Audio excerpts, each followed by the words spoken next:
Welcome to the shed. I'm Sid, Mackie's on the camera, and today we're going to be sharing our secret for setting up tubeless tires with a floor pump.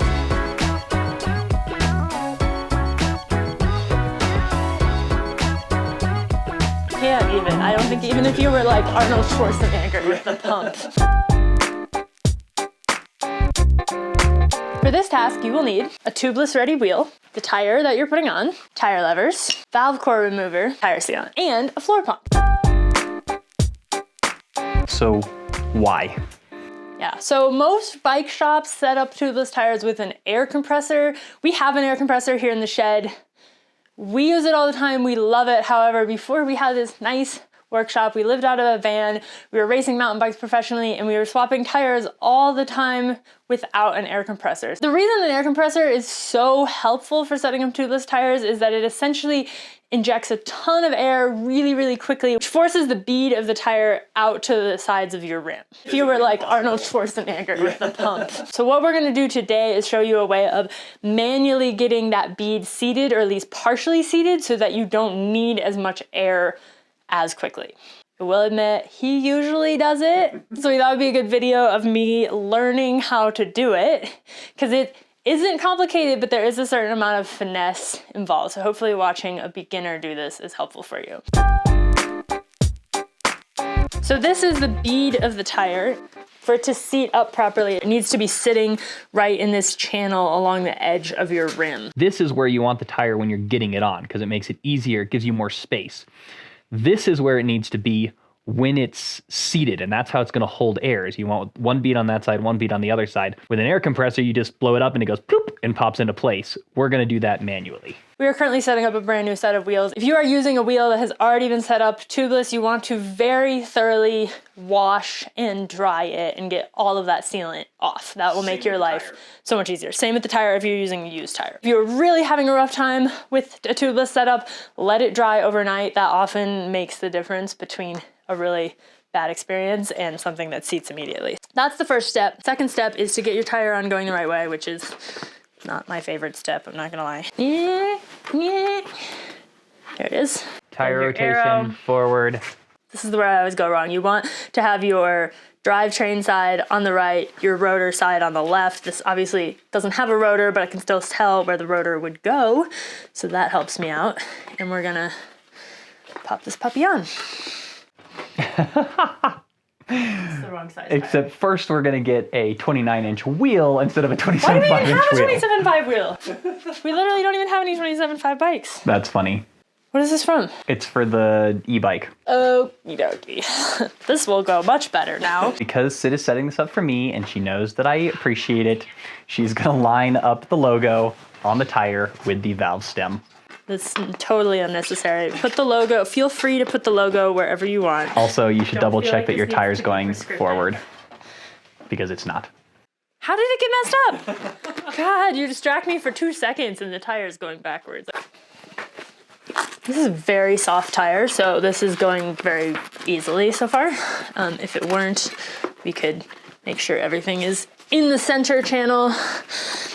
And I'm just gonna give her a little boop. At this stage, we often add our sealant straight in there. However, again, if you're having a difficult tubeless situation, which is probably why you're watching this video, you will be better off doing the sealant through the valve stem. So we're gonna do that today. So you're installing the tire dry. I'm installing the tire dry.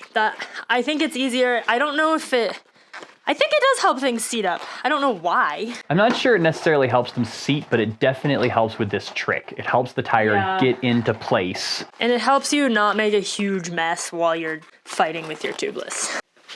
There we go. Okie dokie. Okay, that's the worst part. Don't worry. Maybe. All right, so we're gonna start at the valve core. We're gonna pull the bead over to the edge, and then it's gonna stay there. You're not gonna take your tire lever out like that though, mine escaped.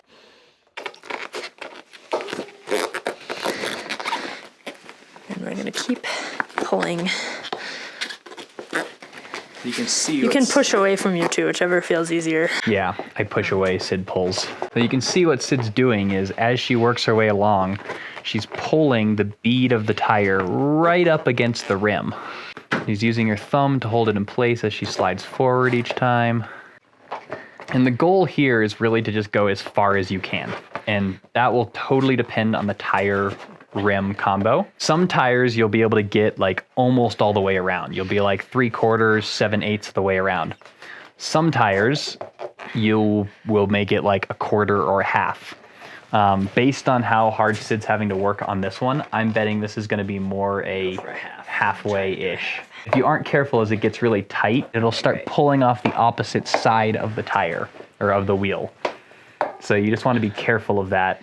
Is that too far away on here? No, that's fine. That's good. Yeah. Okay.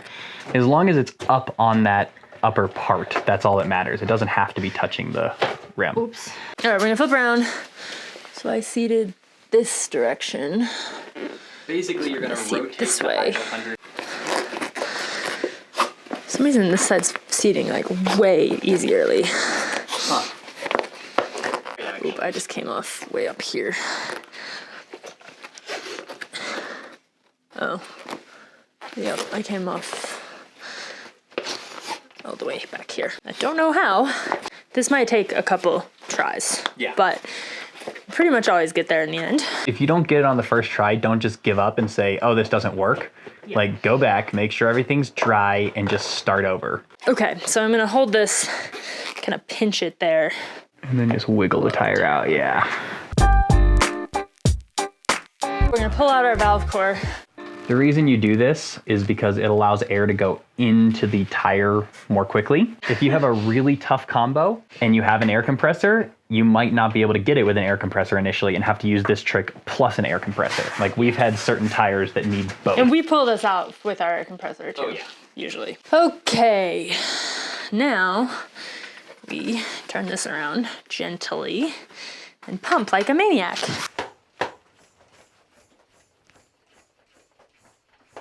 Oh, it's looking good.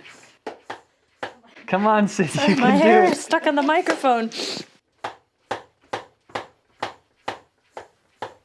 Okay, this is the crucial moment.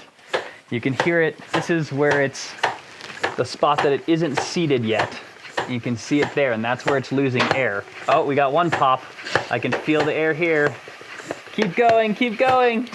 It's almost there. You can see the beat. Oh, beautiful. Okay, I can hear it somewhere else. This is really entertaining pumping strategy. Oh, there we go. That was the last one. High five. You deserve a high five for that. I think that's your first time doing that. Definitely on the first try. Yes. Definitely first time doing it on the first try. Whew. Sorry, let me catch my breath. It doesn't make it easy. It just makes it possible to do with a floor pump. Go ahead and just let it all the way out because it's useful for people to see that you can let all the air out. True. Like now that it's seated, you can just let go. The air's out. Seated. Yeah, and if you look at the bead, this is how you tell if a tire's seated. If you can see the bead consistently all the way around, and like we've got a little bit of black showing all the way around on both sides. This is actually a really good tire to do this demonstration on because the bead and the wall are a different color. Good point. So flip it around for us. You can see the bead on this side is also showing. So the tire is fully seated. Now that you're seated, even if you let the air out, try and put your valve core in, you can just put more air in. It should be easy. Get your sealant in, put your valve core in, do your sealant dance, and you are ready to go.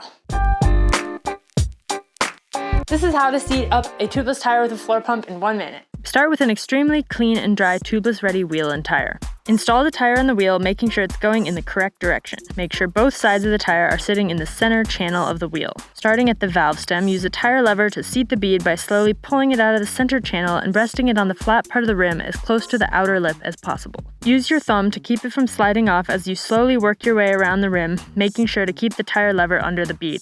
Your tire and rim combo will determine how far you make it, but you should shoot for at least 1/3 to 1/2 of the way around the wheel. When it's too difficult to go any farther or the bead starts to slip off near the valve stem because there's so much tension on the tire, stop and carefully remove the tire lever, making sure to not knock the bead off. Now turn the wheel around and repeat the process on the other side, taking care not to unseat the side you've already seated.